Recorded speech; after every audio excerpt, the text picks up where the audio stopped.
right, show me the money special NBA edition here on the podcast as we continue our NBA preview series, pods this week with the annual NBA over under picks here for win totals here. A relatively new addition to the podcast, but always fun to bring back one of my co-hosts of the Sky Guys podcast, a big NBA guy. Nick Fraietta is with me. Nick, how are you? Doing great. This is probably what the third year we've done this. Three or four? I'd say it's around. Yeah, excited for whatever this is. Let's call it year four. Yeah, I think we'll go with year four on this one. I think it's going to be an interesting spot here because, there was a lot of intrigue in the NBA this offseason, a lot of player movement. There was some drama. I feel like there's always the NBA has become a year-round thing now.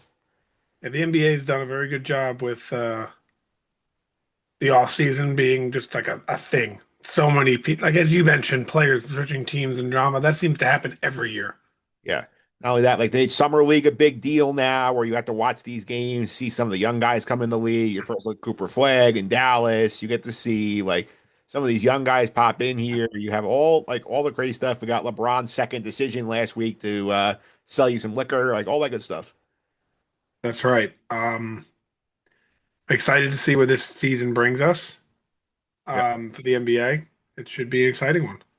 Yep, will be exciting here. I do think for sure, I will say I've noticed here, I feel like the actual free agency period of NBA has kind of died because nobody of value I think makes the free agency anymore. Everybody is either gets traded or signs extensions. I don't think anybody actually of value gets the market anymore. Yeah, it's not really a thing that it used to be, but I mean, hey, there's still some moves. Yeah, there are some, and there's a couple of trade possibilities that are looming over the landscape here. So we're gonna do some NBA over unders here. We'll revisit real quick how we did last year. So do you remember your picks from last year? I have them all written down. Well, because I'm looking at the thing here, I do remember all of them now, but I remember two of them off the top of my head, was ironically the two I won. But the Yeah. other two I now remember. And the two I won was I had the Rockets over and the Yeah. Pelicans under, and I crushed both of them. Yes, you did. But the Yeah. ones that I lost were pretty close. Yeah. So to reset the picks on last year, you're watching the YouTube version. Mike Phillips on YouTube. You can check it out here. They got the Rockets over 42 and a half. They crushed that one. They won 52 games and were a top two seed in the West. Yeah, the Nuggets over 50 and a half, and they got to 50, which that's a brutal beat. Yeah, what are you gonna do? It happens. Yeah. Yeah, the Pelicans under 45 and a half, they won 21. That was a runaway one for Nick there. And the last one, Celtics under 58 and a half, they won 61. So the Celtics historic start kind of doomed him there. Yeah, I went in with the impression on the Celtics as we don't care about winning games anymore. We just want to win titles. So I thought they'd take their foot off the gas in the regular season, but they did not do that. Yep. So he went 2-2. I went 3-1 somehow, thanks in part to I first picked the Grizzlies over 47 and a half. They fired the coach with 3 games to go, and then they won their last regular season game to push me over that. I called that an LOL win on our Google Doc. So that one I could not believe I actually got. Yeah, I saw. I was looking at all of yours are somewhat close. Yeah. I had the Timberwolves under 51 and a half. They got 49, so I won that one. I have the Spurs under 35 and a half. Another one I feel like I kind of asterisk because they got to 34, but I think if Wemby stays healthy, I lose that one pretty easily. Yes, agreed. And the Knicks over 53 and a half is a loss. They got to 51. So that was another one that's kind of injury related. I feel like if Jalen Brunson didn't miss 3 weeks down the stretch, I think they probably could go over that. No, relatively close, absolutely. All right. So now we're going to go ahead here. We're using the win totals from ESPN Bet this year for our picks. So And you're gonna have to confirm some of them with me here. But I'm gonna tell you the team at the very least, and then you can tell me the number, and I'm sure it's close enough to what I saw. I wasn't able to find those ESPN ones. The link you sent did not work for me, so I did find some, but it's fine. We'll make use of what we got. all right, so we'll go ahead here. Nick, do you want to go first? Or you want to go second and third? We will alternate after that. I will go first. All right, so where do you want with your first pick? I am gonna take. I'm gonna do my yearly tradition and do under on New Orleans. That was pretty I bad. think that'll be my new thing. Until it loses, I'm doing it. Okay. Again, it all relies on the health of Zion Williamson, which it won't happen. They keep putting in the number as well. If he's healthy for half the year, they might win 40 games. He's not going to be healthy. He's going to get hurt. Therefore, they're going to be terrible again. So what we have that number at? That's what I'm asking you for. What you like? I didn't have the Pelicans written down as one of my options, so I'll go with what your number is. Okay, let me just get the number here. Sorry. Yeah, I apologize for the inconvenience to those who are listening at this moment. I yeah. did this. I did this and Last year they should were have wrote it down. last year they were 45 and a half. No, it's less than that. That's It's 30. yeah, under 30 and a half. yeah. So Nick is betting big on the Zion Williamson annual injury, and like last year, Yep. a lot of injuries, not besides just Zion. Yeah, and they lost their over under by 24 games last year. Brandon Ingram is no longer there. He's in Toronto now. So like it's a new look roster there. It is, but I think the number relies on Zion, and I don't believe it. So you want to go number two for us here? Yeah, so I'll go 2 and 3 here. So my picks here are on the board. So number two overall pick here. I'm gonna knock out an over here. Like that I feel very confident because Nick, what do you feel like is your number one factor when you pick a team to go over? Oh, I think it's for me. It's the last year was with Houston. I just look at a team that I think is destined to make the big jump. Yep. So that's what I go for there. Or I go for a team that I think is just trying to win as many games as they can, kind of thing, like Milwaukee did a few years back. Yeah. This is a combination of both. I'm going to go with the Magic over 51 and a half as my top pick on the board here. And I feel like this is a spot where they make the big Desmond Bain trade. They see opportunity in the East where, Boston's taking a big step back. Indiana's taking a big step back.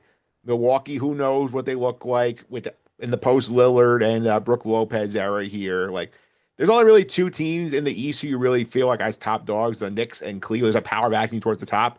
I think Orlando is one of those teams that will care about the regular season and go all out to win these games. And they play enough defense that like they are going to be very good, very like tough to beat in their games. I feel like they will be a spot where maybe they're the 2 seed in the East and nobody believes they'll actually go pretty far. But I'll go over on the Magic. I like it. Yeah. All right. So that's pick one for me. So I'll knock an under out next here. So I'll go with one. I saw this number here. I just laughed.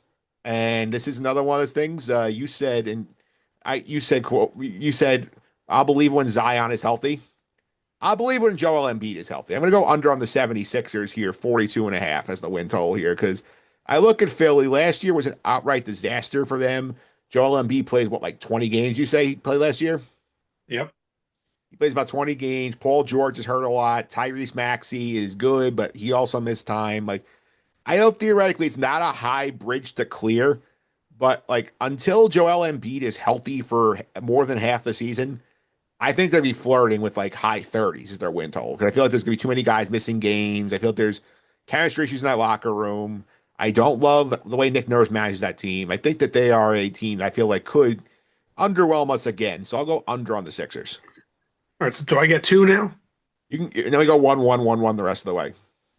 Okay. So I will take one. I'm gonna go over on a team now, and that's Atlanta at 47 and a half. I think the Atlanta team is pretty stacked. The arrival of the Porzingis down there, I think is going to do well. They will do really well down there. I think Atlanta is a really good team this year, and they could flirt with 50 wins. Yeah, Atlanta had an interesting year last year. You had the big breakout from Dyson Daniels defensively. You had like a lot of wing players doing well down there. I feel like Porzingis is a big pickup for them in the middle because like he gives them the ability to sort of space the floor more for Trae Young when you're trying to build a team that can win a lot of games. I feel like they should be able to get out of the play and into the top six this year in the East, considering how the state of the conference. I think they're a young. I know Trey Young's been around for a little bit now, maybe 6 or 7, almost 8 years, but they are a relatively young team, roster construction wise, and I think they're all ready to make the next step up. And then on top of that, they still have Trey Young, and then you bring in, like we said, Porzingis, and then that's a huge move. It is a huge move here. So we each have one over and one under on the board here. I'm gonna close my under out here. I'm gonna go under on the Knicks at 53 and a half. It's ironically the same number they had last year. I think this is a spot with the Knicks where this is not Tom Thibodeau anymore. This is not a team who's going to go balls to the walls every game, play Jalen Brunson and company 40 plus minutes a night to get as many wins as possible. Mike Brown, I think, is going to be in the program. Okay, I need to build out my second unit so that like I'm not running 7-man rotations in the playoffs here. I think it takes time to do that, find the right mix. You'll lose a couple more games than you ordinarily would if you're just saying, okay, I'm going to just maximize every game of the regular season like it's game 7 of the NBA Finals. I think this is a spot where they could hit 51, be the 3 seed, and be content with it because they figure they'll turn it on when the playoffs start. So I'll go under on the Knicks here. I think like this is not a bad thing by any means. I think this is a spot where like they'll put it together and they'll be clicking come playoff time, but they might be a little sluggish early on when they sort out their rotation. I like the logic on your pick. Yeah, 'cause I just feel like Mike Brown is not there at all. Mike Brown is not going to treat every game like it's do or die and like risk having his guys get hurt because they're playing 45 minutes when they're up 20 on the Pelicans with a minute to go. Right. I like how you set up on the Pelicans too. That goes to my under. Um, my next pick is an under. I'm going to try to do two overs and two unders. This is my last under. Yep. Going to do under on the Eastern Conference champion Pacers. And, and the reason being, obviously, you have injuries on the team, right? Yes. I think the injuries are a way bigger deal than people are realizing because it does the injury, especially to Halliburton, does not allow them to play the style of basketball that they like to play, and that makes everybody else worse as well. Yeah. So I think they're in for a rough season. Plus Miles Turner like bolted for the Bucks too. Yes, I think they're in. I think they're in for a rough season with the injuries and the departure of Miles Turner. Why is their total right now? I have it at 36 and a half. Yeah, it's an interesting spot with them because like they're like East is so bad that like they could hit 36 and be the 10 seed and be in the play-in. But like I don't like it's an interesting spot where like they are just like it's all the role playing guys who are gonna try and do it without their stars. Yep, and these role playing guys shine in a long series when everyone's tired and they're fresh legs coming in against a guy who's been on the floor for 36 minutes. But when you asking these role player guys to be the main guy and to start and go against these star players, that's where the NBA is not very forgiving. Yep. All right. So I have one more over here. I'm gonna go to a team that we talked about, I think a couple of years ago is an under candidate. I'm going to go over on the Clippers at 47.5 just because of the obscene amount of depth they have as a team. Because you look at like the fact that like their rotation, they could go 11 deep if they wanted to, and they have a lot of quality guys in there.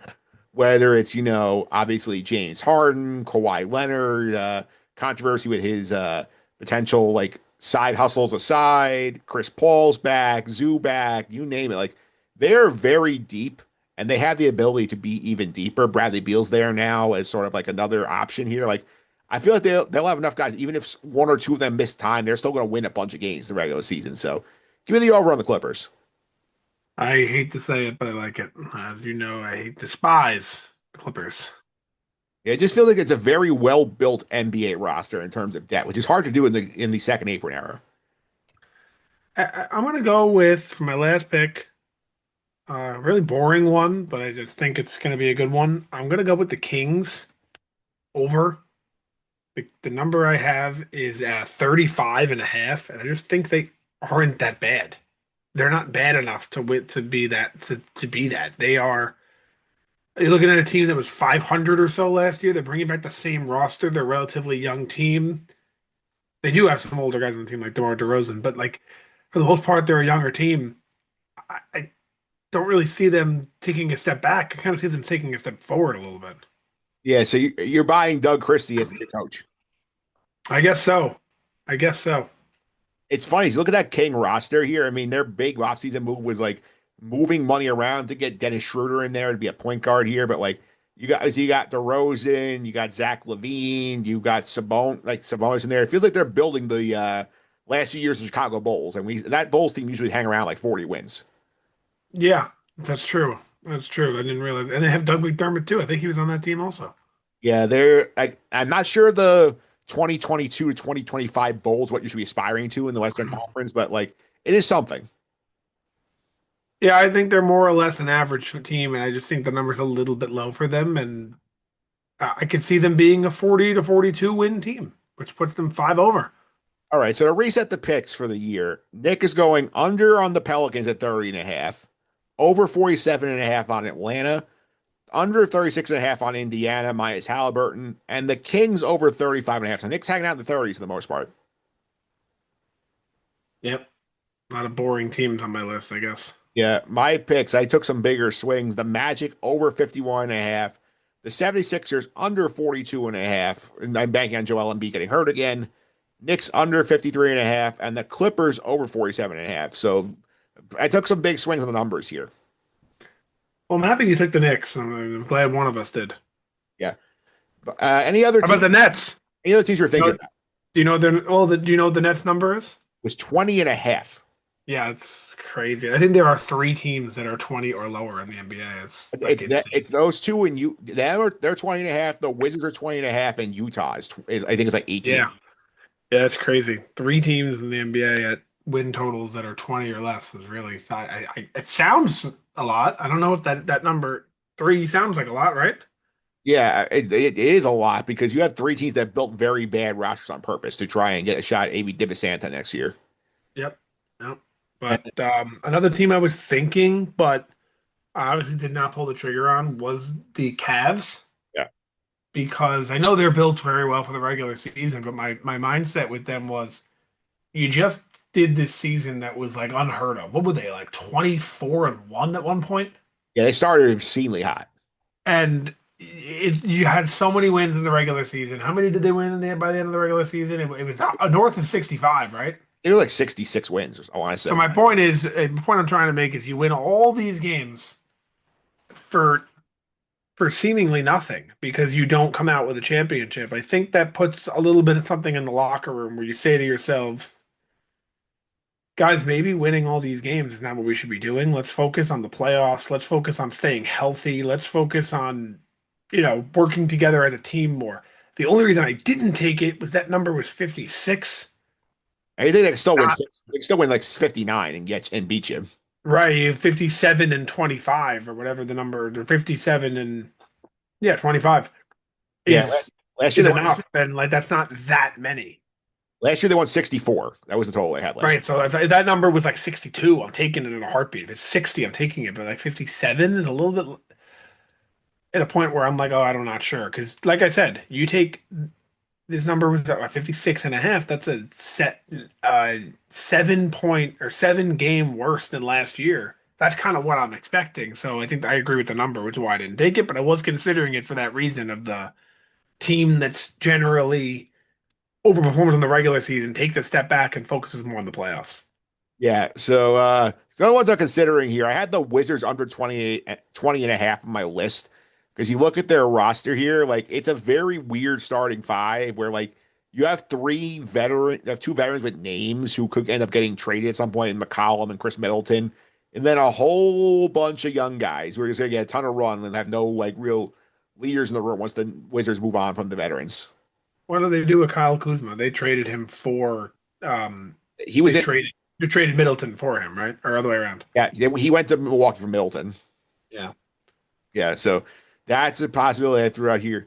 I had the Lakers as an under if I possibly 47.5 after the LeBron news came out. He missed the first part of the season with sciatica. Plus, like, I don't know if I love DeAndre Ayton being the center there. I think like I think they need a guy, but I don't know if he's the guy. I feel like they're a team. I feel like that could be like, okay, we're gonna like have to go through the play-in route again to get the playoffs. Have to see. We'll have to see with them because I know we say this. It seems like every offseason there's a picture of Luca that pops up where it's like, wow, he looks like he's in shape, and then by May he's not. But I actually feel like this time is different, and he actually looks like he's in phenomenal shape. And it's another him and Trey Young came in the league together.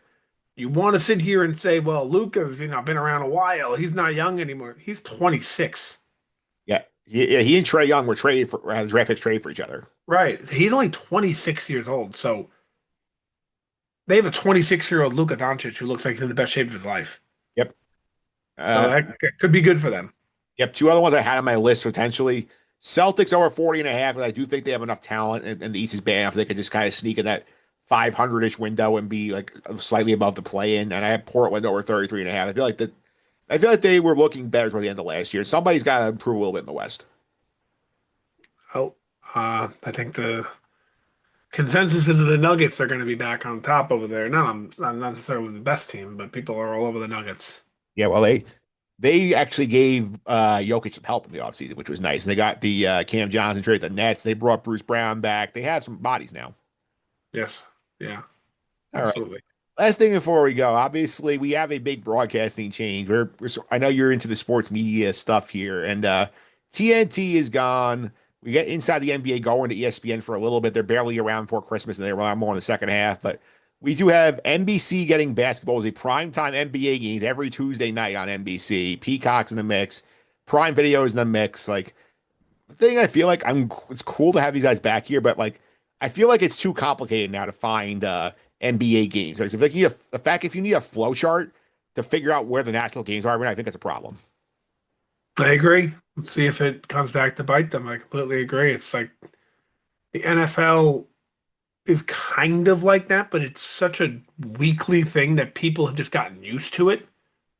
Where this is not like there's games just about every day, and they're going to be nationally televised games a couple of times a week. I know, but it's not the same as in the NBA, the NFL rather, because they have it by a different structure, like the weekly structure of the NFL being like this is week six, this is week seven. Whereas in basketball, it's Thursday, and you just like lose track of the days. You're like, what day is it again? What is this on? It's a less of a structured format than the NFL, so I feel like it's just going to be very confusing. Yeah, 'cause I feel like the NFL is different because the NFL is like, okay, you have three things sort of built in here. Thursday night is on Prime. You seem to have gotten used to that now. Sunday, you have the doubleheader on CBS Fox, Sunday Night Football, NBC. Monday night, ESPN, ABC. They might throw you a wrinkle every around, like, okay, doubleheader, international game. But like the NBA now sent out this whole thing, okay, Monday's here, Tuesday's NBC, Wednesday's ESPN, like Thursday's Prime. Like, wait, what? Like, Right. can't keep up. Yeah, especially like 'cause it's less structured too. It's not like a this is week one of the NBA. It's not like that. It's a daily league. The daily league, and like I get you're trying to say, okay, this night of the week you watch this network. I think they will have trouble with buy-in on this. I feel like they're going to have an issue where people are struggling to find the games. Whereas like the NBA, at least like one of the things you could count on for the last like 20 years was TNT was Thursday night or Tuesday during March Madness. Right, right. I mean, it's going to be an interesting season, to say the least, in terms of the broadcast. Absolutely, Nick. Thanks for all the time. Really appreciate it. We definitely had some fun checking in on the NBA over the course of the year. Sure. Bye bye.